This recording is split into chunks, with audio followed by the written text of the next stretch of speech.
मार्गशीर्ष मास महात्म्य का अध्याय 9। भगवान नारायण नारद जी से कहते हैं, संपूर्ण गोलोक का दर्शन करके उन तीनों देवताओं के मन में बड़ा हर्ष हुआ। वे फिर श्री राधा के प्रधान द्वार पर आए। उस द्वार का निर्माण उत्तम रत्नों और मणियों से हुआ था। वहाँ 2 वेदिकाएं थीं। हल्दी के रंग की उत्तम मणि से, जिसमें हीरे का भी सम्मिश्रण था, बनाए गए श्रेष्ठ रत्न मणि निर्मित किवाड़ उस द्वार की शोभा बढ़ाते थे। देवताओं ने उसे देखा।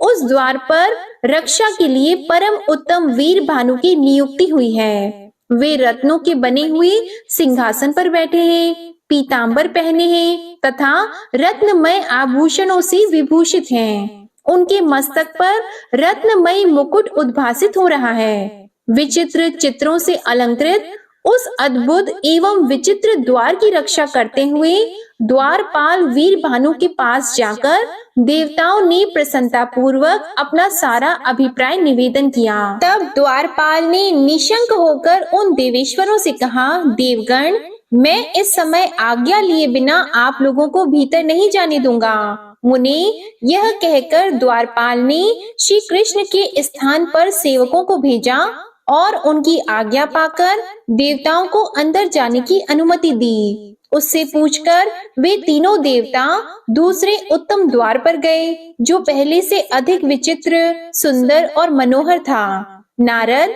उस द्वार पर नियुक्त हुए चंद्रभानु नामक द्वारपाल दिखाई दिए, जिनकी अवस्था किशोर थी। शरीर की कांति सुंदर एवं श्याम थी। वे सोने का बेत हाथ में लिए रत्नमय आभूषणों से विभूषित होकर रत्नमय सिंहासन पर विराजमान थे। 5 लाख गोपों का समूह उनकी शोभा बढ़ा रहा था। उनसे पूछकर देवता लोग तीसरे उत्तम द्वार पर गए, जो दूसरे से भी अधिक सुंदर, विचित्र तथा मणियों के तेज से प्रकाशित था। नारद वहां द्वार की रक्षा में नियुक्त सूर्य भानु नामक द्वारपाल दिखाई दिए, जो 2 भुजाओं से युक्त, मुरलीधारी, किशोर, श्याम एवं सुंदर थे।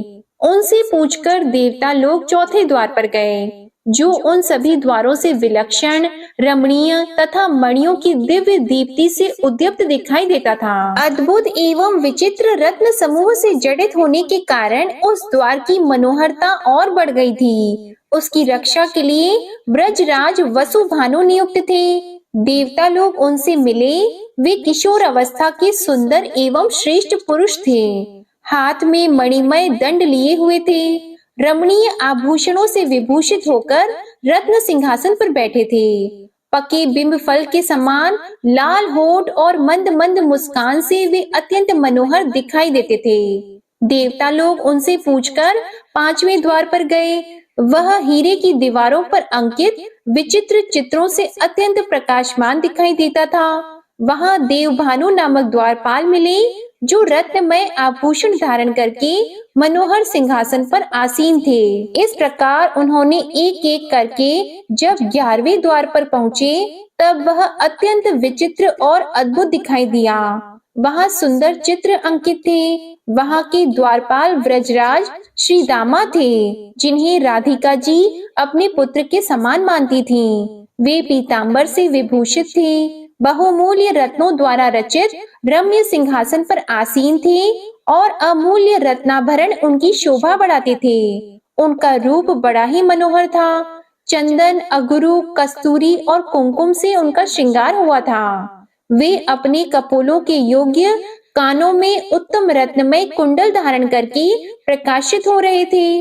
करोड़ों गोपों से घिरे होने के कारण राजाधिराज से भी अधिक उनकी शोभा होती थी। उनकी अनुमति लेकर देवता लोग प्रसन्नता पूर्वक 12वें द्वार पर गए, जहाँ बहुमूल्य रत्नों की बनी हुई बहुत सी वेदिकाएं प्रकाशित हो रही थीं। वह विचित्र द्वार सबके लिए दुर्लभ, अदृश्य और अश्रुत था, अर्थात उसके बारे में कभी सुना भी नहीं था। देवताओं ने देखा 12वें द्वार की रक्षा में सुंदरी गोपांगनाएं नियुक्त हुई हैं। वे सब की सब रूप यौवन से संपन्न, रत्नाभरणों से विभूषित, पीतांबर धारिणी तथा बंधे हुए केश कलाप के भार से सुशोभित थीं। वे चंदन, अगुरु, कस्तूरी और कुमकुम के द्रव्य से अपना श्रृंगार की हुई थी। वहां 100 कोटि गोपियों में एक श्रेष्ठ गोपी थी जो श्री हरि को भी परम प्रिय थी। उन करोड़ों गोपिकाओं को देखकर देवताओं को बड़ा विस्मय हुआ।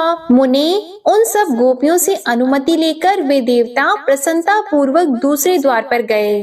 इस तरह क्रमशः 3 द्वारों पर उन्होंने देखा श्रेष्ठ और अत्यंत मनोहर गोपांगनाएं उनकी रक्षा कर रही हैं। वे सुंदरियों में भी सुंदर, रमणीया, धन्या, मान्या और शोभाशालिनी हैं। सब की सब सौभाग्य में बढ़ी चढ़ी तथा श्री राधिका की प्रिया हैं। इस प्रकार वे तीनों द्वार स्वप्न कालिक अनुभव के समान अद्भुत, अश्रुत, अदृष्टपूर्व, अति रमणीय और विद्वानों के द्वारा भी अवर्णनीय थे। उन सबको देखकर और उन गोपांगनाओं से बातचीत करके आश्चर्यचकित हुए वे तीनों देवेश्वर 16वें मनोहर द्वार पर गए, जो श्री राधिका के अंतःपुर का द्वार था।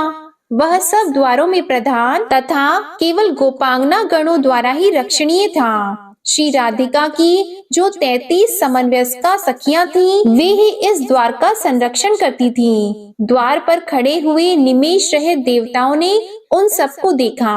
वह द्वार श्रेष्ठ मणि रत्नों की वेदिकाओं से सुशोभित था। इंद्र नील मणि के बहुत से खंभे उसकी शोभा बढ़ा रहे थे। उनके बीच बीच में सिंदूरी रंग की लाल मणियां जड़ी थीं। उस द्वार को पारिजात पुष्पों की मालाओं से सजाया गया था। उन्हें छूकर बहने वाली वायु वहां सर्वत्र सुगंध फैला रही थी। राधिका के उस परम आश्चर्यमय अंतःपुर के द्वार का अवलोकन करके देवताओं के मन में श्री कृष्ण चरणाविंदों के दर्शन की उत्कंठा जाग उठी। उन्होंने उन सखियों से पूछकर शीघ्र ही द्वार के भीतर प्रवेश किया। उनके शरीर में रोमांच हो आया था। भक्ति के उद्वेग से उनकी आंखें भर आई थीं। उनके मुख और कंधे कुछ कुछ झुक गए थे। अब देवताओं ने श्री राधिका के उस श्रेष्ठ अंतःपुर को अत्यंत निकट से देखा। हे नारद, करोड़ों रत्नमय कलश तथा रत्न निर्मित पात्र वहां सजाकर रखे गए थे, जो बहुमूल्य होने के साथ ही बहुत सुंदर थे। उनसे उस दरबार की बड़ी शोभा हो रही थी। नाना प्रकार के वाद्यों की मधुर ध्वनि वहां गूंज रही थी। वीणा आदि के स्वर यंत्रों के साथ गोपियों का सुमधुर गीत सुनाई पड़ता था। ऐसे अंतःपुर को देखकर वे देवता विस्मय से विमुग्ध हो उठे। उन्होंने वहां मधुर गीत सुना और उत्तम नृत्य देखा। वे सब देवता वहां स्थिर भाव से खड़े हो गए। उन सबका मन ध्यान में लीन हो रहा था। उन देवेश्वरों को वहां रमणीय रत्न सिंहासन दिखाई दिया, जो 100 धनुष के बराबर बड़ा था। वह सब ओर से मंडलाकार दिखाई देता था। श्रेष्ठ रत्नों के बने हुए छोटे छोटे कलश समूह उसमें जुड़े हुए थे। करोड़ों सूर्यों के समान वह प्रकाशमान था। उस तेजः स्वरूप को देखकर वे देवता ध्यान मग्न हो गए तथा भक्ति भाव से मस्तक एवं कंधे झुकाकर बड़ी श्रद्धा के साथ उसको प्रणाम करने लगे। उस समय परमानंद की प्राप्ति से उनके नेत्रों में आंसू भर आए थे और सारे अंग पुलकित हो गए थे। वे ऐसे जान पड़ते थे मानो उनके अभीष्ट मनोरथ पूर्ण हो गए हों। उन तेजः स्वरूप परमेश्वर को नमस्कार करके वे तीनों देवेश्वर उठकर खड़े हो गए और उन्हीं का ध्यान करते हुए उस तेज के सामने गए। ध्यान करते करते जगत सृष्टा ब्रह्मा के दोनों हाथ जुड़ गए। नारद, उन्होंने शिव को दाहिने और धर्म को बाएं कर लिया तथा वे भक्ति के उद्वेग से चित्त को ध्यान मग्न करके उन परात्पर गुणातीत परमात्मा जगदीश्वर श्री कृष्ण की स्तुति करने लगे। ब्रह्मा जी बोले, जो वर, वरेण्य, वरद तथा संपूर्ण प्राणियों की उत्पत्ति के हेतु हैं, उन तेजः स्वरूप परमात्मा को मैं नमस्कार करता हूँ। जो मंगलकारी, मंगल के योग्य, मंगल रूप, मंगलदायक तथा समस्त मंगलों के आधार हैं, उन तेजोमय परमात्मा को मैं प्रणाम करता हूँ। प्रभु, आप निराकार होकर भी दिव्य आकार धारण करते हैं, इंद्रियातीत होकर भी इंद्रिय युक्त होते हैं। आप सबके साक्षी हैं, परंतु आपका साक्षी कोई नहीं है। आप तेजोमय परमात्मा को मेरा नमस्कार है। आपके पैर नहीं है,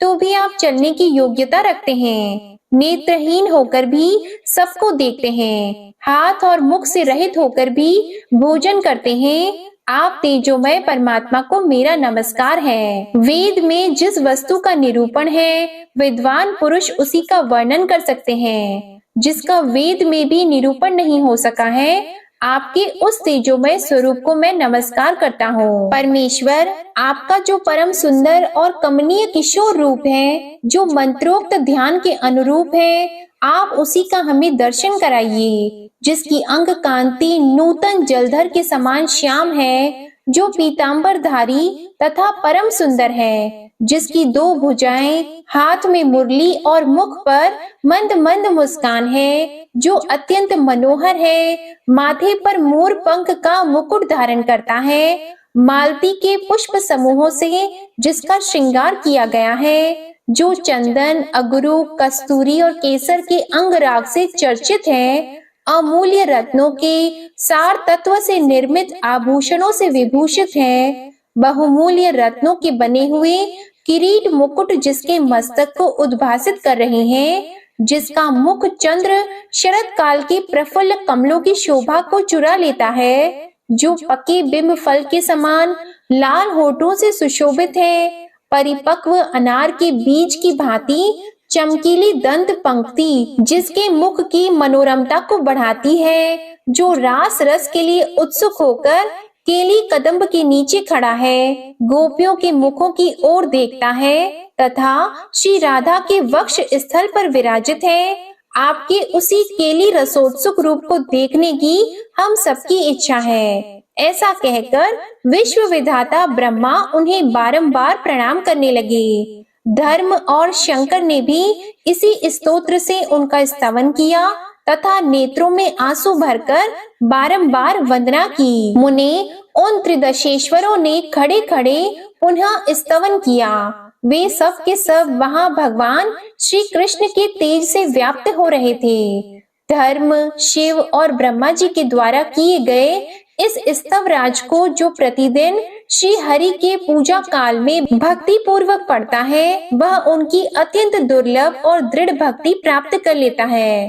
देवता, असुर और मुनींद्रों को श्री हरि का दास्य दुर्लभ है, परंतु इस स्तोत्र का पाठ करने वाला उसे पा लेता है। साथ ही अणिमा आदि सिद्धियों तथा सालोक्य आदि 4 प्रकार की मुक्तियों को भी प्राप्त कर लेता है। इस लोक में भी वह भगवान विष्णु के समान ही विख्यात एवं पूजित होता है, इसमें संशय नहीं है। निश्चय ही उसे वाक सिद्धि और मंत्र सिद्धि भी सुलभ हो जाती है। वह संपूर्ण सौभाग्य और आरोग्य लाभ करता है। उसके यश से सारा जगत पूर्ण हो जाता है। वह इस लोक में पुत्र, विद्या, कविता, स्थिर लक्ष्मी, साध्वी, सुशीला, पतिव्रता पत्नी, सुस्थिर संतान तथा चिरकाल स्थायिनी कीर्ति प्राप्त कर लेता है और अंत में उसे श्री कृष्ण के निकट स्थान प्राप्त होता है। अगले अध्याय में आप जानेंगे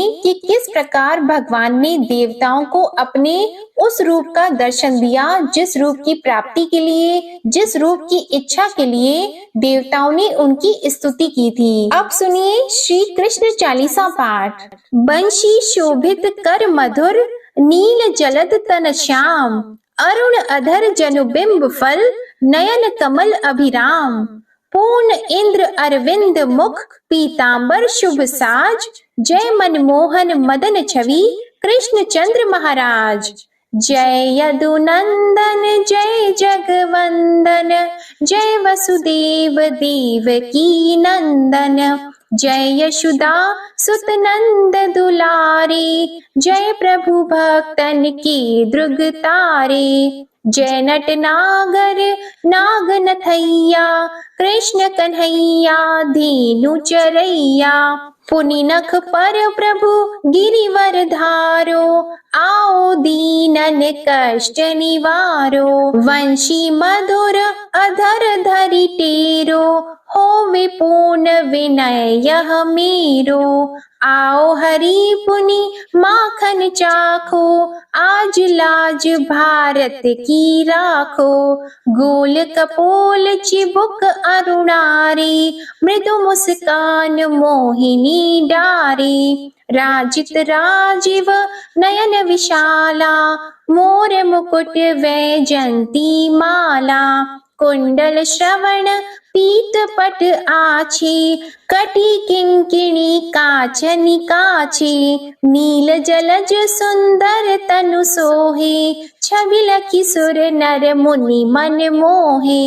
मस्तक तिलक अलक घुंघराली, आओ कृष्ण बांसुरी वाली। करि पय पान पुत नहीं तारियो, अका बका का गासुर मारियो।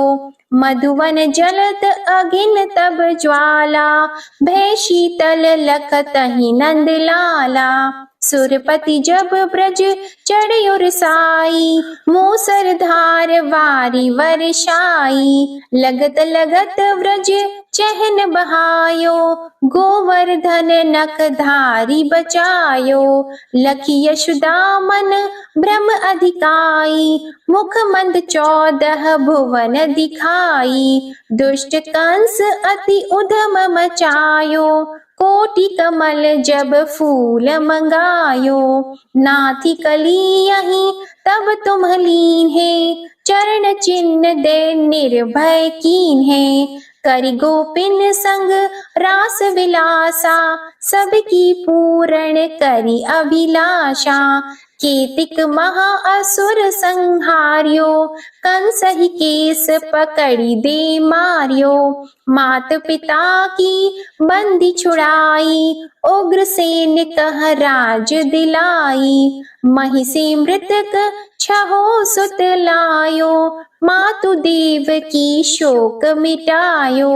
भौमासुर मुर दैत्य सहारी, लाए 68 सहस कुमारी। देवी मही तृण चीर सहारा, जरा सिंधु राक्षस कहि मारा।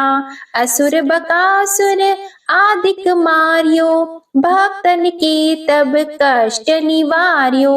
दीन सुदामा की दुख टारियो, तंदुल 3 मूठ मुख डारियो। श्री कृष्ण चालीसा समाप्त होती है।